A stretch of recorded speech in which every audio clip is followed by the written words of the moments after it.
Trying to get the live stream to start when I'm driving, and I got to pay more attention to the road than the phone. But we're going, we're live. I just figured I haven't done this in a while, and I got some windshield time.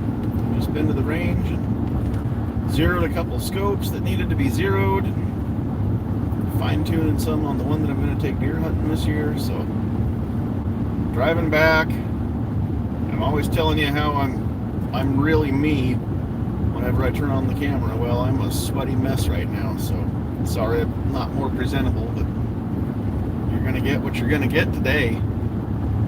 But I don't often get a chance just to drive down the road anymore and visit and talk to people and see what's up, so I figured I'd just turn on the camera and do that today. What's up, Keith? I see you. What's up, Pat? Figured I would take the opportunity today to just invite everybody to join us Tuesday night for the podcast. Those of you who I have dubbed the usual suspects to be in the panel probably aren't going to get an invite this week. I've got some people coming in, and I might have more people willing to come in that aren't on the usual suspect list than I've got seats for.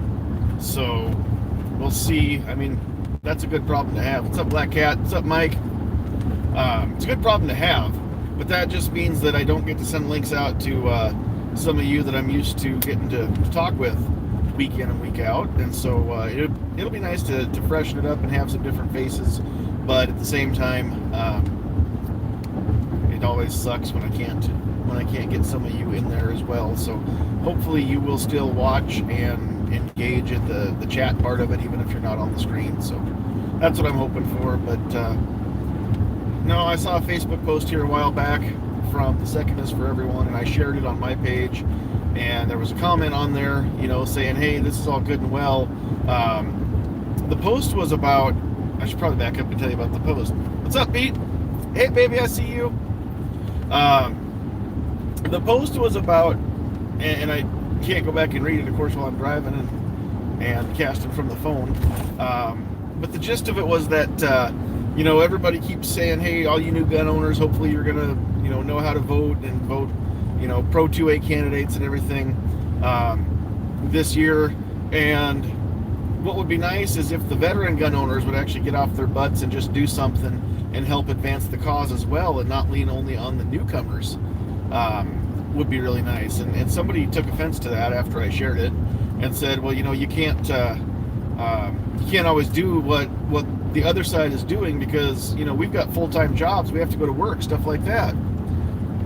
What's up, Pickle? I see you out there. And so I said, you don't always have to go to rallies.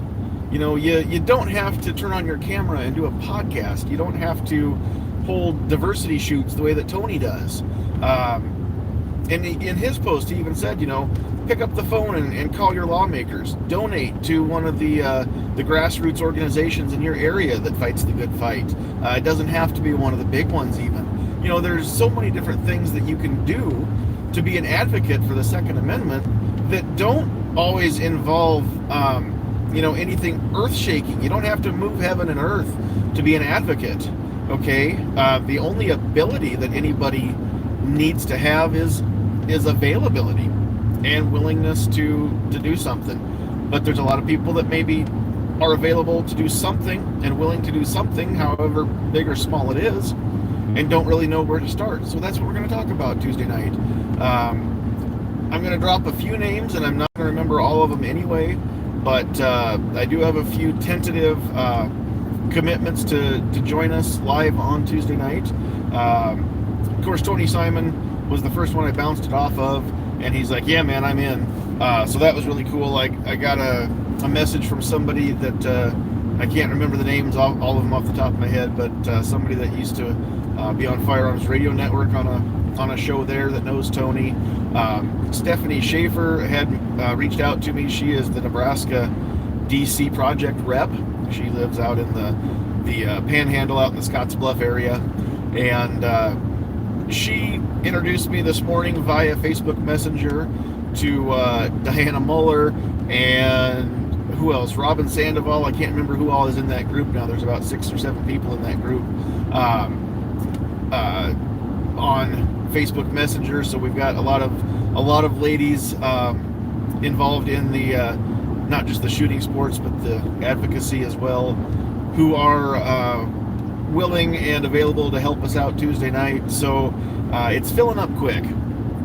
It's going to be awesome.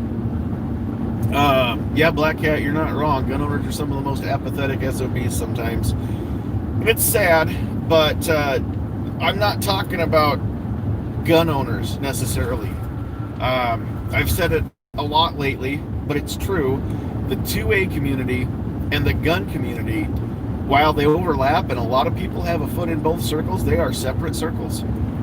They are not always the same. You can be pro-gun and not be pro-2A. And you can be pro-2A, well, maybe. I don't know if you can be pro-2A and not be pro-gun. You can be pro-2A and not be a gun owner. That's what I want to say. You can be pro-2A and not be pro-gun as far as not being anti-gun either.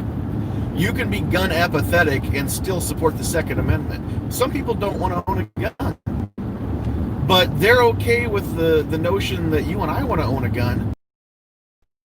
They're okay with the fact that, you know, we have that right, and they understand and recognize that we have that right, and the Constitution says that nobody can take it away from us. And whether or not, you know, they exercise that right, they still see the merits in, you know, keeping your hands to yourself, right?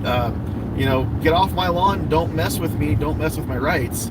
Just because you choose not to have a gun doesn't mean that nobody should have one. And so, honestly, now that I think about it, anybody who is pro-2A and not pro-gun, I mean, you've got a lot of respect coming from me. If that describes you, if you could care less about owning a gun, but you're willing to fight for everybody's right to own one, dude, that's awesome. That's just like me saying, you know, I don't want to go out and be part of a protest, but I will fight for everybody's right to do so peacefully. Peacefully, you know, the real thing as described in the Constitution. I'm okay with that, and I am not okay with the notion of anybody's peaceful protest getting shut down. I don't care what they're protesting about, as long as they're doing it peacefully and they're not impeding or infringing upon anybody else's rights, and they're simply exercising their rights as listed in the First Amendment, then good. That is what makes this country the best country in the world, the fact that they can do that. It doesn't matter what they're protesting. I don't have to agree with them. I agree with the fact that they can do it. People can say what they want to say. They can love who they want to love. They can hate who they want to hate. And I will fight tooth and nail for their right to love who they want to love and hate who they want to hate, because we have that right in this country. Now, you don't have the right to treat somebody badly because you hate them. That's different. That's taking it too far, because now your rights don't extend because you don't like the way that they look or sound or act or who they sleep with or any of that. That's not okay with me. But if you want to sit there and internalize all that and just hate on somebody, fine, go for it. Free country, you can do that. We have the right to be a-holes. We have the right to be racists. We have the right to be bigots. We have the right to be jerks in this country. We just don't have the right to be, and we have the right to say mean things. We don't have the right to do mean things to people, but we have the right to say mean things to people. Because as far as the Constitution goes, sticks and stones. You can call somebody the meanest name in the book. You can't slander them. That's illegal. You know, you have to use your words responsibly, but you can use whatever words you want to use. You should be able to use whatever guns you want to use as long as you use them responsibly. Sometimes people can't wrap their head around that. You know, why do you want to own a 40mm grenade launcher? Why should you be able to own an RPG? Because I'm not going to misuse them. So why should I have that option taken away from me? You know, you can't take away people's options just because they might do something bad. No, that's not how this country was built. You have to take away the people who do something bad after they've done such a thing, not before. We don't have a team of psychics plugged into a mainframe somewhere telling the cops who to go arrest because they're going to commit a crime one day. So I did see a question. Calaveras says, what about if I hate people who try to attack me? It doesn't matter if you hate people who try to attack you. It doesn't matter if you don't hate people who try to attack you. If somebody tries to kill them, son, you try and kill them back. That's a paraphrase, but that came out of Firefly.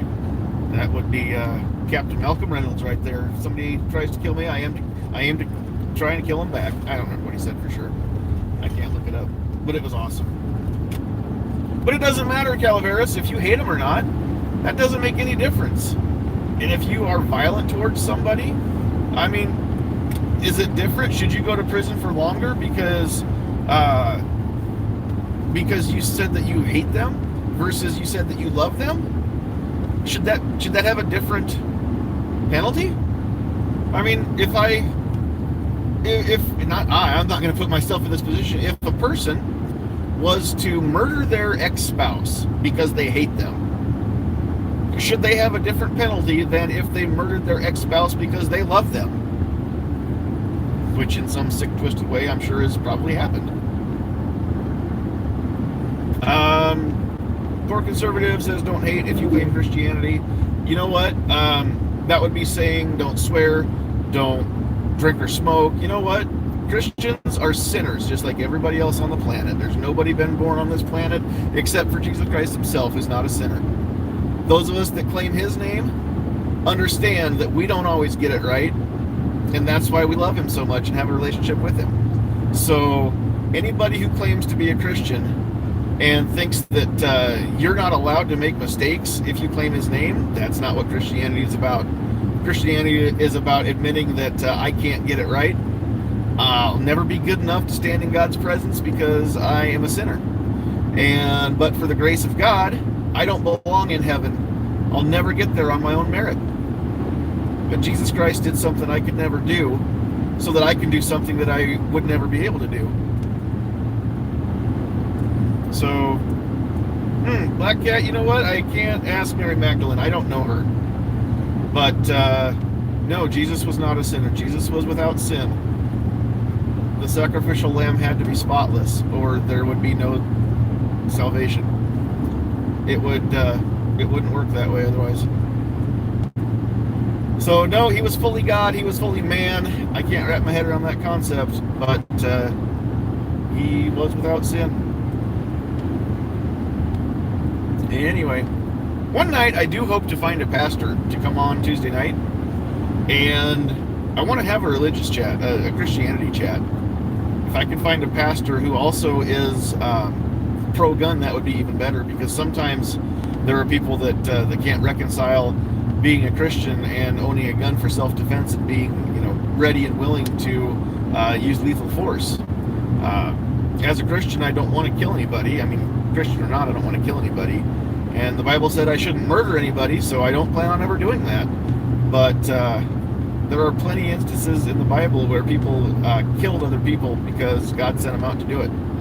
And I'm not on a mission from God, but if somebody tries to kill me or cause me grievous bodily harm, then I intend to do what is necessary to stop that threat. And if that goes as far as causing somebody to lose their life, they probably shouldn't have messed with me. They forfeited their right to their life when they tried to take mine. So it's not murder in a case like that. I would never go after somebody and try and take their life unless I was backed into the corner that I couldn't get out of. But that's just the short version. I'd love to have a whole night where I could have a pastor, a Christian and a gun-owning pastor. We had Dustin Ellerman here a long time ago, and it'd be kind of cool to get him back on, but I know he's really, really busy. So, especially this time of year, because he's still doing camps and stuff, so I don't know that we'll get him back. But if you or anyone you know is a gun-owning pastor and you want to come hang out for an hour or so on a Tuesday night sometime, hit me up. PM me on Facebook or email me at sandhillsshooter@gmail.com. It'd be awesome to have that chat some night. It'd be really cool. So what else is going on? I've probably been missing some comments as I've been driving, but TPC said, our society is bred on complacency and apathy. There's a reason why only 3% stood up against the Brits. Part of that reason wasn't apathy. Part of that reason was because there were people who were still loyal to the crown. Some people didn't want to change. They didn't want to go start their own country. That's going to happen and I don't ever want it to happen again, but if we ever have to, if this country's ever in a point where we're trying to force, an overthrow of a current regime, there's going to be people that are all right with status quo that will not fight. They don't want to fight. They don't want to fight, to preserve the status quo, but they sure won't fight against it. And so, I don't ever want to see that happen. I've got my own theories about that too. And the biggest issue is when it comes to time for, actual confiscation of firearms, and if the government would ever decide they really want to disarm us, they're not just going to have like an actual full-out war, right? Where we're going to have a chance to fight back. You know what's going to happen? They're going to go door to door, one house at a time. Are you prepared in your house alone to stand off a SWAT team who has been trained in breaching techniques and how to clear a house? Because I'm not. I wouldn't stand a chance. Even if everybody in my household was armed and ready to fight back, we wouldn't stand a chance. So unless you live in a bunker and you've actually assault-proofed your house, and you've got a QRF living in there ready to respond, I don't think that's really going to work out so hot for any of us. So people are talking about, modern-day civil war, which it wouldn't be a civil war because it wouldn't be two organized armies within the same country fighting each other. And it would be more of a revolution. It would be more of a coup, actually, is what would happen. But even at that, we can't even agree on what's the best pistol to carry, or any of that kind of stuff. We can't even agree on whether or not you should have a rally or not, or whether or not you should wear a mask. So we're not organized enough to stand up and stand a chance at this point. Part of our notion, and I've said this before, part of our mindset as gun owners, part of our mindset as, law-abiding, background check passing, gun-owning American citizens is get off my lawn, Don't tell me what to do. I do what I want. I'm a free citizen. That's going to translate over into falling into line, rank and file. How many people are willing to be privates in that army that want to call the shots? There will be a few that understand the concept that somebody has to be privates in that army, okay? But there's going to be an awful lot of people that would rather be a colonel or a general and are going to get told, nope, you're going to do what you're told and you're going to go do it right now. And they're not. We're going to have more infighting than we will organized outfighting. And we're just not at a point as gun owners in America that we can get all on one page. If we could, we wouldn't have this fight to begin with within our country. If all the gun owners could just agree to agree and agree to fight together, there's no force, political or physical, that could ever withstand us. But that isn't going to happen. Not the way that we're all bent out of shape over every little thing right now. We can't even all of us agree on whether or not we should vote for Trump. Talk to 10 gun owners. Some of them are going to tell you, oh my gosh, Trump is the best thing since sliced bread. Some of them are going to tell you, Trump has done nothing for us as gun owners, and I'm going to go vote for JoJo. And some of them are going to be like, I probably won't even go vote. So we can't even agree on that. What makes you think we can agree on how to overthrow a tyrannical government? Who happens to control the Department of Defense? They've got access to military weapons because they are the military. It'd be like you and me standing up to OCP without RoboCop. That ain't gonna happen. Anyway. Let's see. Let me catch up here. I don't know what you're meaning. I said a lot of stuff, more conservative. I'm not the only one. It's mind blowing. Not exactly sure what you're referring to. Black Cat knows a gun owning pastor. I know a few. Go ahead and talk to the one that you know, Black Cat. That's awesome. If I could line that up here in weeks to come. Let's see. Guy that comments, were they called royalists or loyalists? Isn't the term loyalist a bit too positive since the positive connotation of loyal? It depends on what your perspective is. If you think that the crown is right and the revolutionaries are wrong, then loyalist is a very positive thing in your mind, I'm sure. So, that's the thing is, in any skirmish, both sides believe that they're right. Or at least the grunts do. Even if the people calling the shots maybe have ulterior motives, they've got to convince the grunts that they're fighting for the good cause. There are tons of people right now that are pro-socialism that think that they're fighting the good fight and that we're the bad people. So, don't get it twisted. Everybody thinks that they're the good guys. What else we got in there? Calaveras says they'd have to hit all the houses at once. Once word got out, they would find stiffer resistance. They'd find pockets of resistance. But what if they took down the interwebs? How organized are we without the internet? Because that's my link to the rest of the world right now. I don't have a ham radio or anything like that. So if they could take down the interwebs within our country, and all it would really take is shutting down every provider, right? Wow, that's awesome. If they could shut down every internet service provider in the country, then we wouldn't be able to talk to each other. Not the way that we do now. We'd have to regroup and come up with a new plan. And how are we going to regroup if we can't get a hold of each other? Let's see here. If you're not a member of an organized group, you'll be overrunning your own home. That is very true. That's what I'm saying. Trump sucks. I'll probably end up voting for him. Sad this is the best our country can do for candidates. I agree. That's almost exactly my thoughts. I probably will end up voting for him. Whether I do or not is my business. I don't tell people who I vote for because I don't think anybody should say who they vote for. That is one of the most private things you could ever do. But at the same time, I just wish that we could actually get somebody 30 minutes in front of him for 30 minutes that actually could explain to him what he has done to set us backward as gun owners.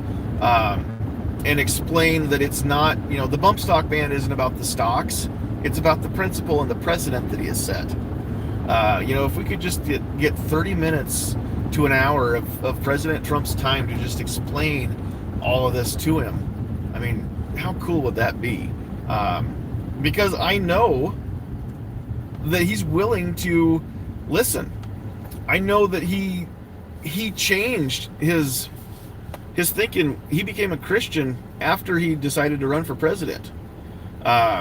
Phil Robertson from Duck Commander actually was the person who I heard say that. It was on an interview where he met with President Trump, and by the end of his time with President Trump, he knew that this man really was a Christian. This man really does know Jesus now. When Trump says anti-abortion things and pro-life things, those are genuine.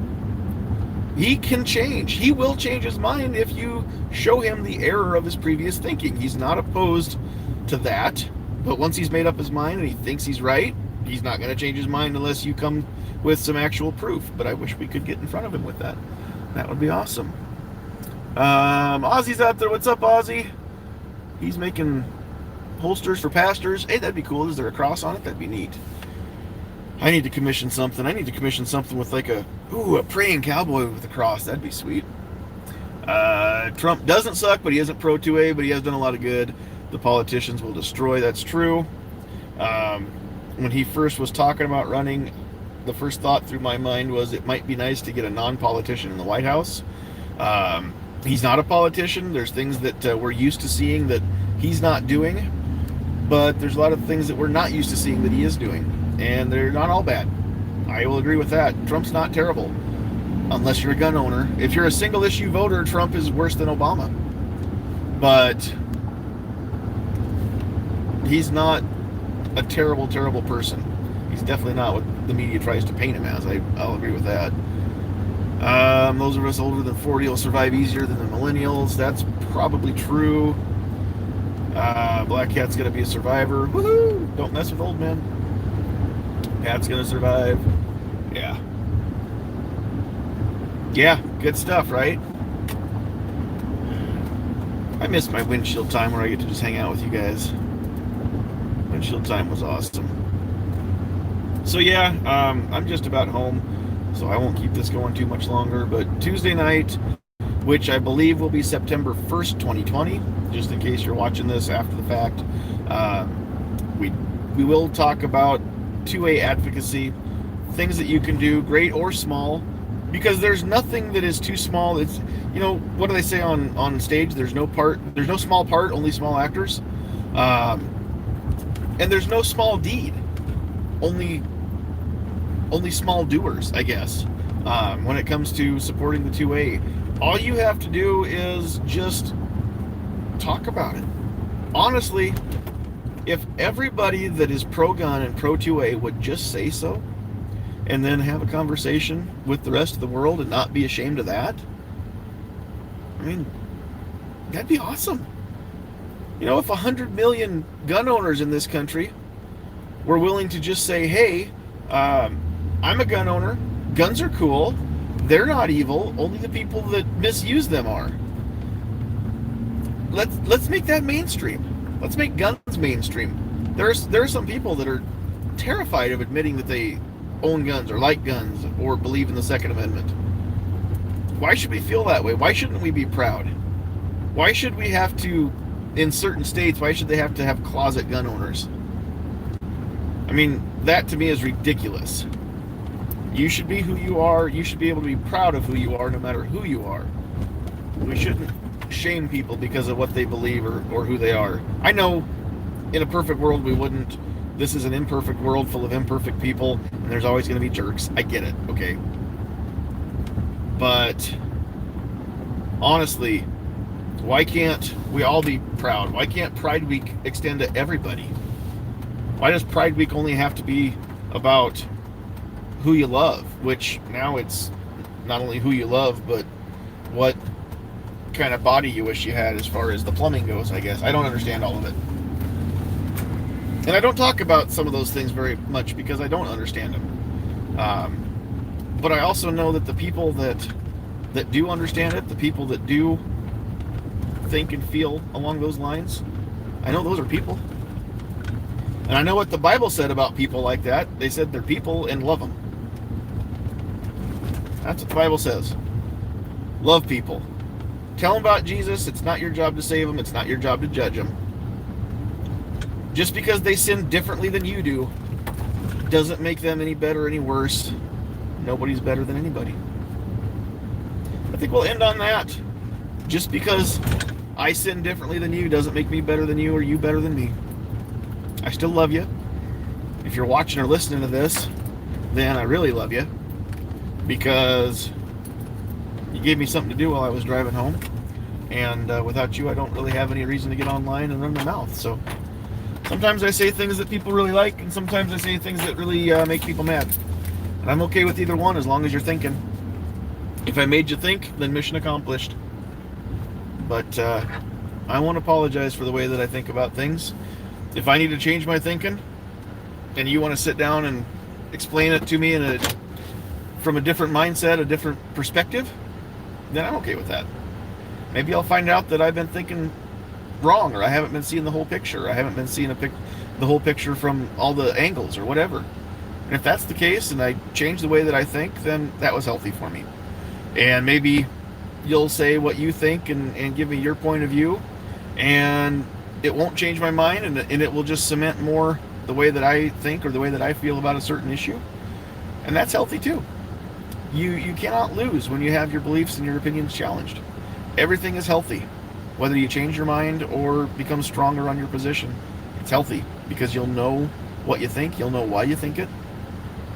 That's all I ask for anybody. Thanks for watching. I'm gonna go do some stuff now. I got challenged to do one of those if I could only have one gun videos, so I'm gonna have to figure out what that's gonna be, pick one, and then make a video. So that should be coming out here sometime late this week or early next week. We'll see if I can get one picked and get that filmed. Catch me tomorrow on Stop Gun Bans podcast, because we're going to go record a spot sometime today for that yet. And Michael Zubik is going to be dropping that sometime tomorrow. So look for Stop Gun Bans on Facebook. Look for Stop Gun Bans on Anchor.fm. Any place else that there's podcasts, you can find it too. But you can get to all of his podcast places just by going to Facebook and looking up Stop Gun Bans. It's all one word. It's real easy to find. So look for that tomorrow. You'll have some more nuggets of wisdom from me. You're welcome. Love you. God bless you.